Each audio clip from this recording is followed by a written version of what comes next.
Bonjour à tous, bien-aimés, bienvenue sur VTV pour l'émission Une parole pour vous. Alors aujourd'hui, je vais aborder un sujet qui est assez important, qui a l'air banal, mais qui est très déterminant parce que il s'agit de parler, de communiquer avec les autres, c'est quelque chose que nous faisons tous les jours.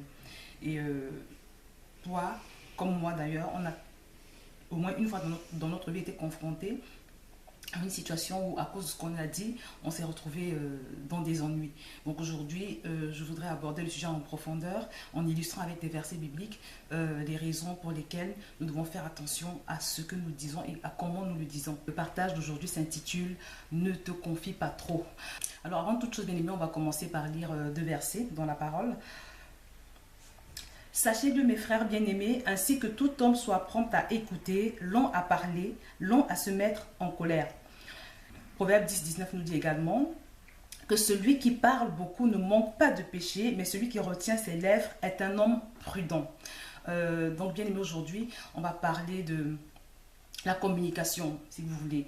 D'une façon ou d'une autre, on est amené à communiquer tous les jours, ce qui fait que la communication occupe une place importante dans notre vie. Et bien évidemment, cela influence notre quotidien.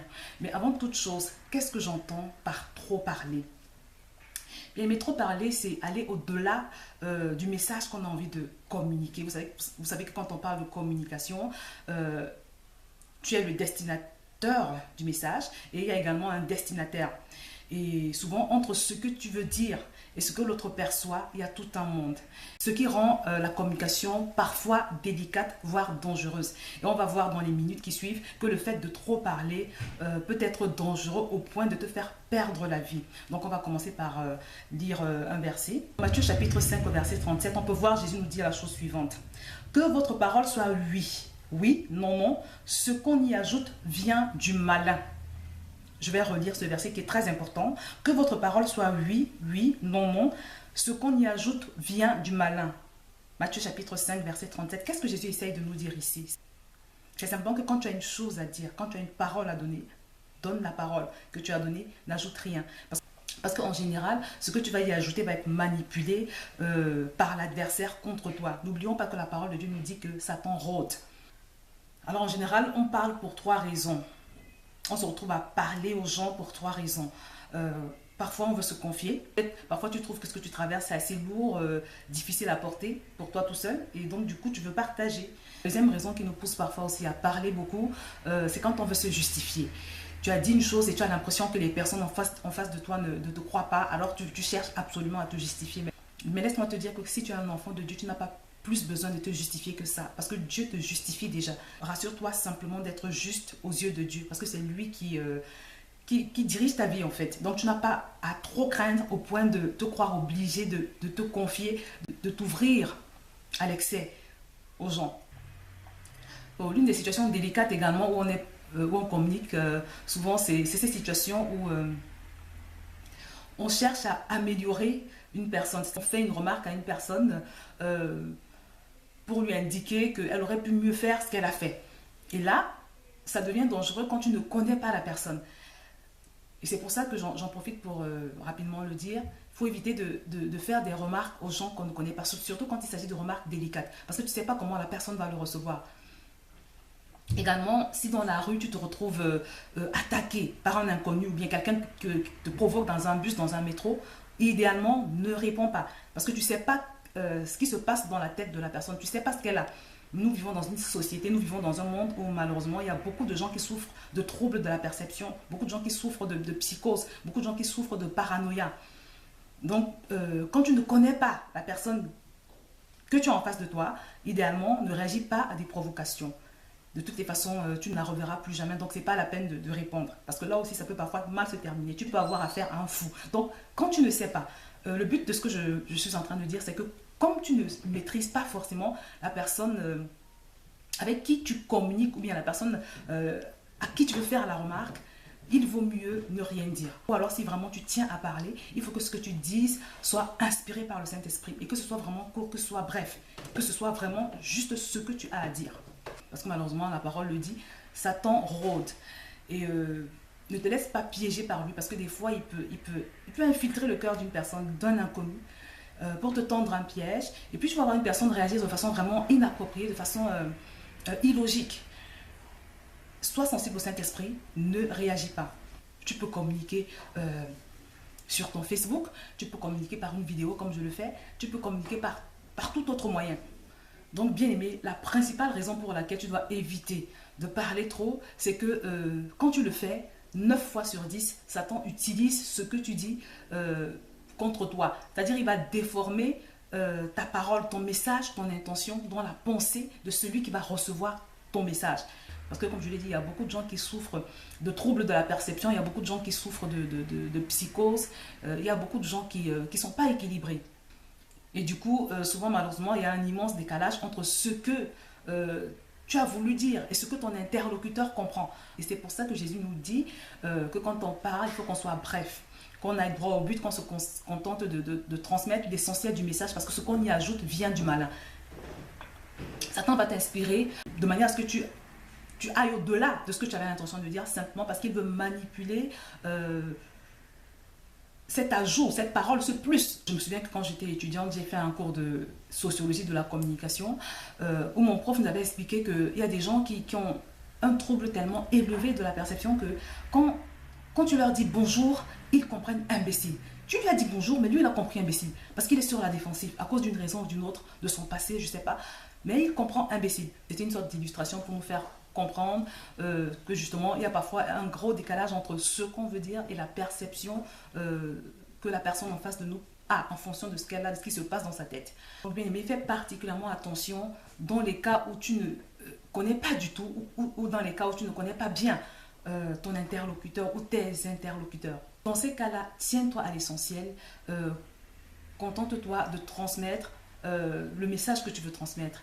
Et à ce sujet, justement, je voudrais prendre l'exemple de ce qui est arrivé à un jeune homme dans la ville de Toulouse. Ceux qui habitent en France ont été forcément au courant de ce qui s'est passé il y a quelques années, en 2012 je crois, avec le terroriste Mohamed Merah. Tout le monde sait comment il avait tué des personnes, des juifs en l'occurrence. Et parmi ces victimes, il y avait un jeune homme, un homme de 28 ans, qui est mort simplement parce qu'il a voulu passer son annonce. Il a passé une annonce en fait sur un site de vente de véhicules. Il a passé son annonce pour vendre sa moto. Sauf que dans son annonce, il a précisé qu'il était militaire.